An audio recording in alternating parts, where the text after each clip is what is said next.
అస్సలాము అలైకుం వరహ్మతుల్లాహి వబర్కాతుహు.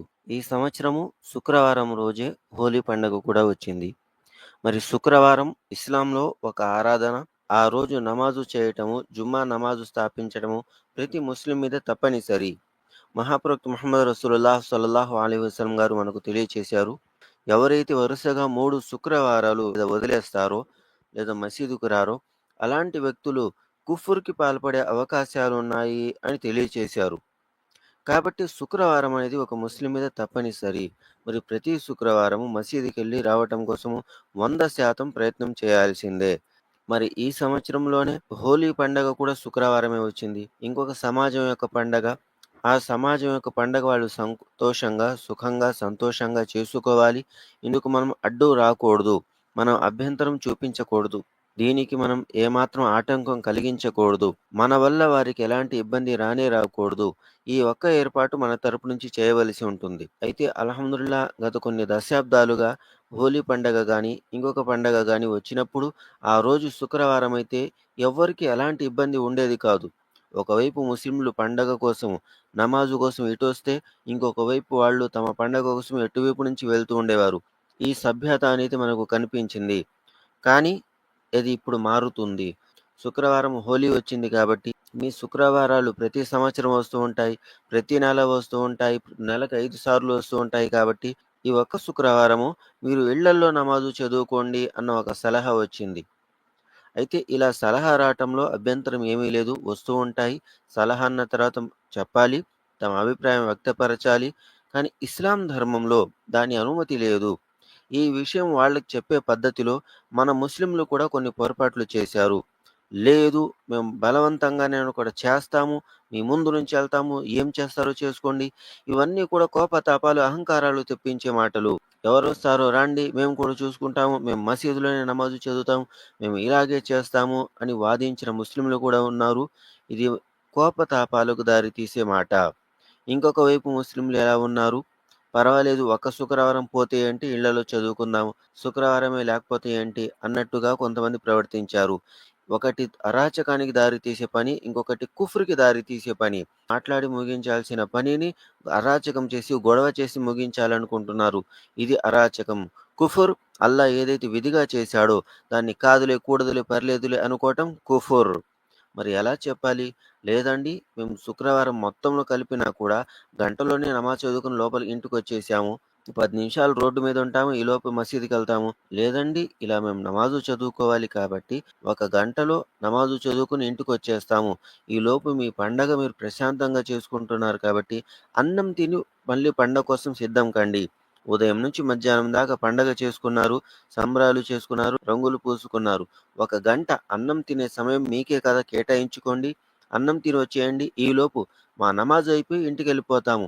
ఈ ఒక్క ముక్క చెప్పటం కోసము చేతకానిప్పుడు ఇస్లాం యొక్క అర్థము, ఇస్లాం యొక్క భావన ఎలా మనం వ్యక్తపరచగలము? ఇస్లాం యొక్క సిద్ధాంతాలను ఇంకొకరి ముందు మనం ఎలా వ్యక్తపరచగలము? కాబట్టి వ్యక్తపరిచే విధానం కూడా మన దగ్గర ఉండాలి. అల్లాహ్ సుబ్హానహు వ తఆలా మనకు తెలియచేశాడు. ఇద్ఫా బిల్లతీ హియ అహ్సన్. ఏ విషయాన్నైనా కూడా అత్యుత్తమైనటువంటి మార్గంలో పరిష్కరించండి అని అల్లాహ్ సుబ్హానహు వ తఆలా అన్నాడు. ఈ విధంగా చెప్పుకుంటే మీరు అన్నం తినేలోపు మేము నమాజు చదువుకొని వెళ్ళిపోతాము. అన్నం తినటం కోసం మీరు రెస్ట్ తీసుకోండి.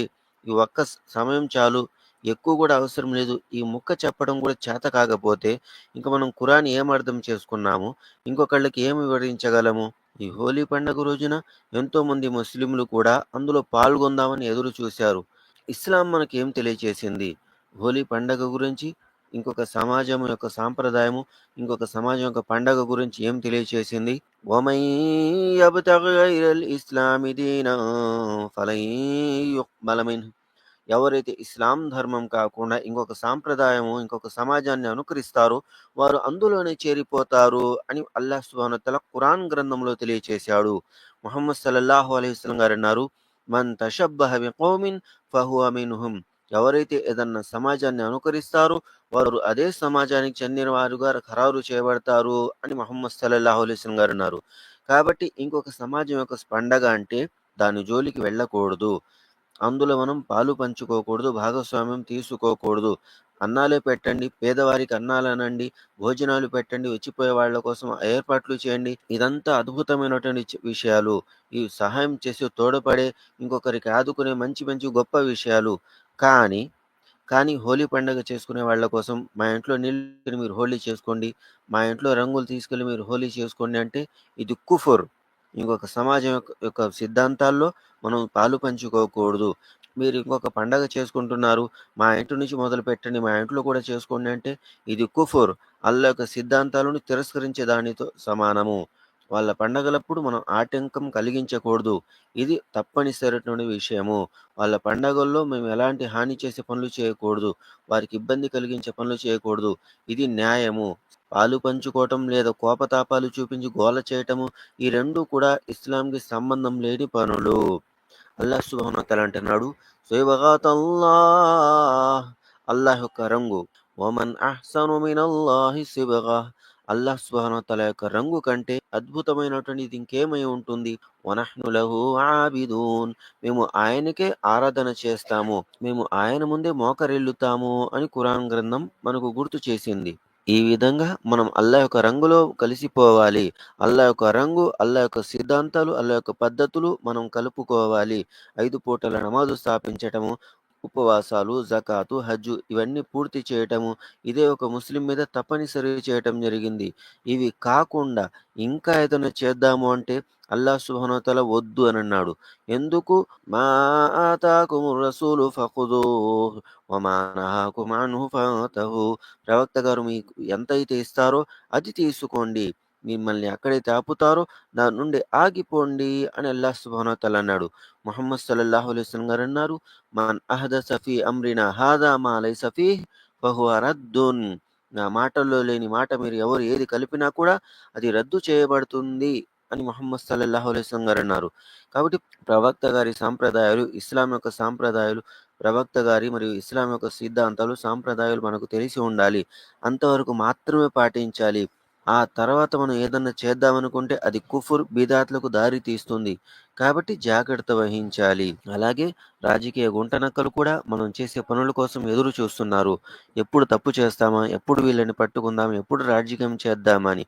వాళ్ళన్నమాట, మీకు 54 శుక్రవారాలొస్తాయి కదా! ఒక శుక్రవారం మా కోసం వదిలేయండి అని. కానీ ఒక్క శుక్రవారం కూడా వదిలే స్థితిలో మనం లేము అని ఏ విధంగా చెప్పాలి?